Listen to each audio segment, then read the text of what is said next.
First of all, I'd like to welcome you all. This is our fourth meeting, and I'm confident this will be the best one yet. I will have to make a few technical organizational announcements before lunch, and right now I want to jump immediately into the middle of things and make a few remarks about the crazy world in which we live and the role of the property and freedom society. We live in the age of the American Empire, and while it looks like this empire may be crumbling, for the foreseeable future it will certainly last, not only because of its military might, but more importantly because of its ideological power. For the American Empire has accomplished something truly remarkable, that is, that its core beliefs are internalized in the minds of most people as some sort of intellectual taboos. To be sure, all governments rest on aggressive violence, and the United States government is no exception. It too does not hesitate to crush anyone resisting its legislative whims. However, the United States government needs astonishing liberal actual violence to achieve submission to its commands, because the overwhelming majority of the population, and in particular of the opinion-holding intellectuals, has adopted the value and belief system that underlies the American system as its very own belief system. Now, what is this belief system? According to the official United States approved belief system, we are all intelligent and reasonable people confronted with the same hard reality and committed to the same facts and the truth. True enough, even at the center of the American empire in the United States, people do not live in the best possible worlds.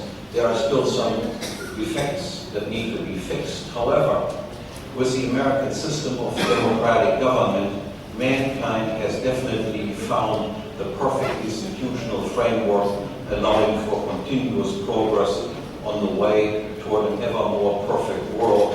And if only the American system of democracy is adopted on a worldwide scale, the path to perfection is everywhere clear and open.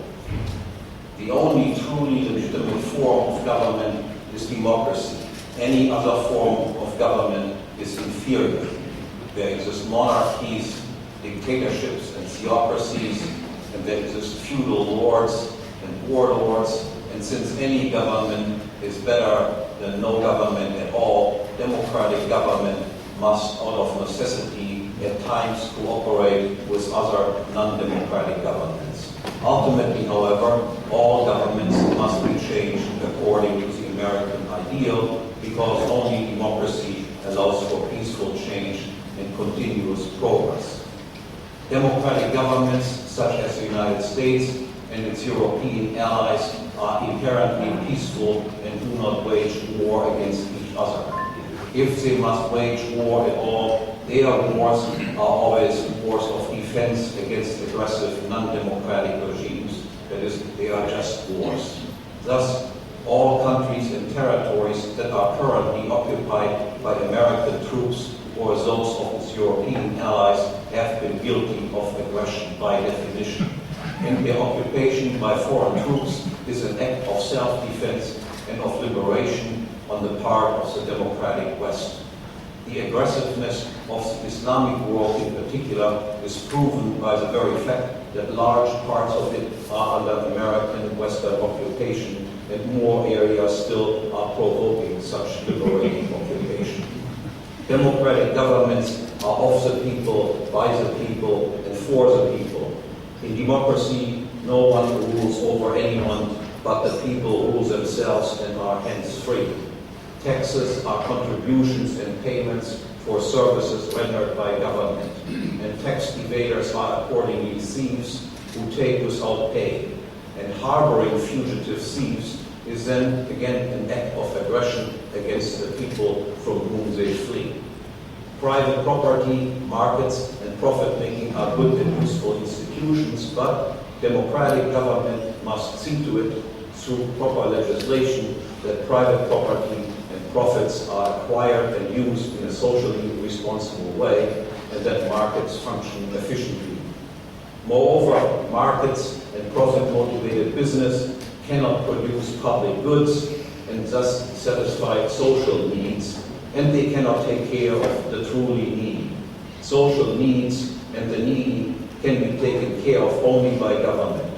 Government alone, through the funding of public goods and support given to the needy, can enhance the public good, the public welfare, and reduce, if not entirely eliminate, neediness and the number of the needy. In particular, government social policy must control the private vice of greed and profiteering. Greed and profiteering were also the root cause of the present economic crisis. Reckless financiers created an irrational exuberance in the public that has finally foundered on reality.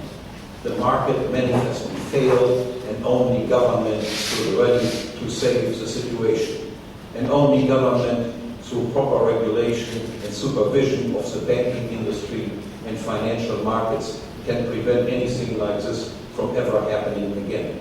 Banks and businesses went bankrupt, but government and their central banks stood tall and protected savers' money and workers' jobs. Advised now by the best and best paid economists in the world, governments have discovered the cause of the crisis and determined that to get out of the current economic mess, people must both consume more and invest more. Every penny, however hoarded under the mattress, is a penny withheld from present consumption and investment, and so it diminishes future consumption and investment. In a recession, under all circumstances, and above all, spending must be increased. And if the people do not spend enough of their money, then government must do it for them with its money.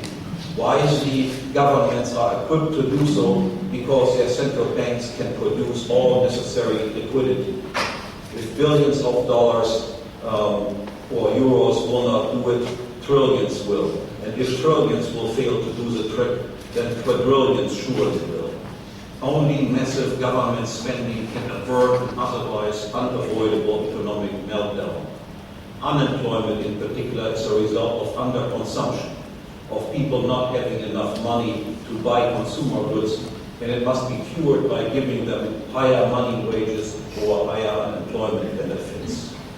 And once the current economic crisis has been solved, governments can and must again turn to the truly pressing among the remaining problems confronting mankind. The elimination of all unfair discrimination as the ultimate desideratum of democratic egalitarianism, and the control of the global environment, and in particular the world climate. Essentially, all humans are equal. Differences are only apparent and skin deep and insignificant. Some people are white, some brown, and some black. Some are tall and others are short. Some have penises and others have vaginas. Some speak English and others Polish or Chinese. Some have cancer and others don't. But these are all accidental human characteristics. Some people happen to have them and others not. However, from such accidental differences, only trivial consequences follow, such that the tall can reach higher up, that blacks can better hide in the dark, that only women can bear children, or that some people will die sooner than others. But accidental differences such as these have no systematic bearing on mental traits such as motivational energy, time preference, or intellectual prowess, and as such they are without explanatory power concerning economic and social success, in particular income, professional status, and position. Mental traits have no physical or biological or ethnic basis and are infinitely malleable. Everyone, except for a few pathological cases, is like everyone else in this regard, and every people throughout history have made an equal contribution to civilization. Seemingly apparent differences are solely the result of different external circumstances and training opportunities. If properly situated and trained, everyone is capable of the same achievements.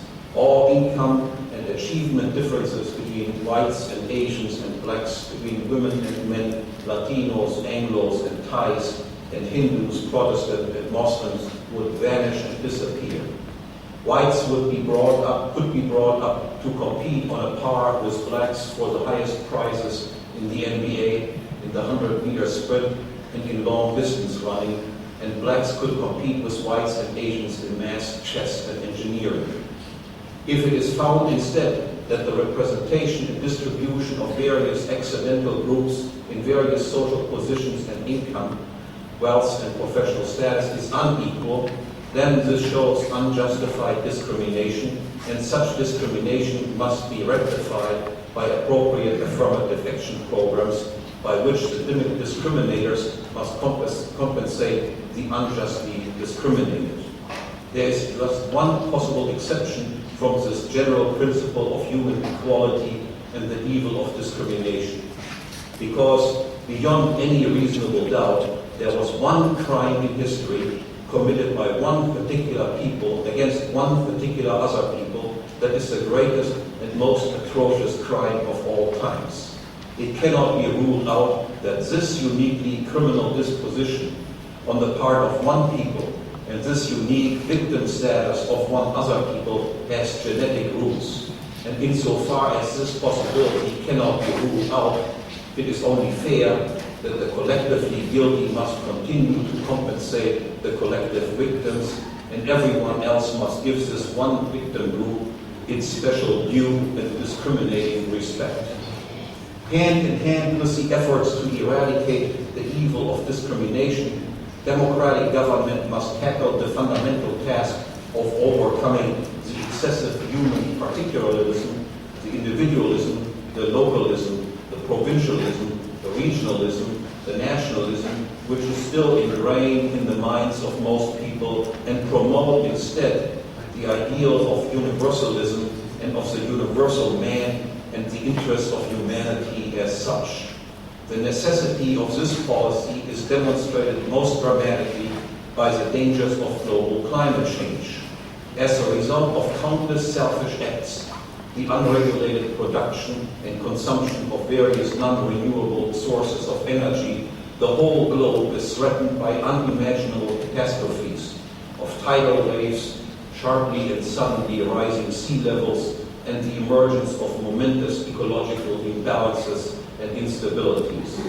Only through worldwide concerted government action and ultimately the establishment of some supranational world government and through minute, scientifically validated and worldwide administered and enforced behavioral regulations of all production and consumption activities can these life-threatening dangers be averted. Gemeinwohl geht vor Eigenwohl is how the Nazis framed it. In English, public welfare comes before private welfare. And this, above all, is what the problem of climate change demonstrates, and it is up to government to finally put this principle into action. The Property and Freedom Society, and most certainly I personally, consider all of this that I have just told you as utter nonsense, as just crazy, and dangerous nonsense as that. Yet this is essentially what we can hear and read day in and day out in the mainstream media, and what is proclaimed by every respectable expert and eminence. Only few people can see through the entire charade, and even less have the courage to speak up against it. It is the purpose of the Property and Freedom Society and its meetings to assemble such people to frontally attack at this entire craziness and the ruling class that perpetrates it on us, and to have fun doing it, at least while we are still permitted to have fun. So with this, I will open the formal sessions and let's have fun.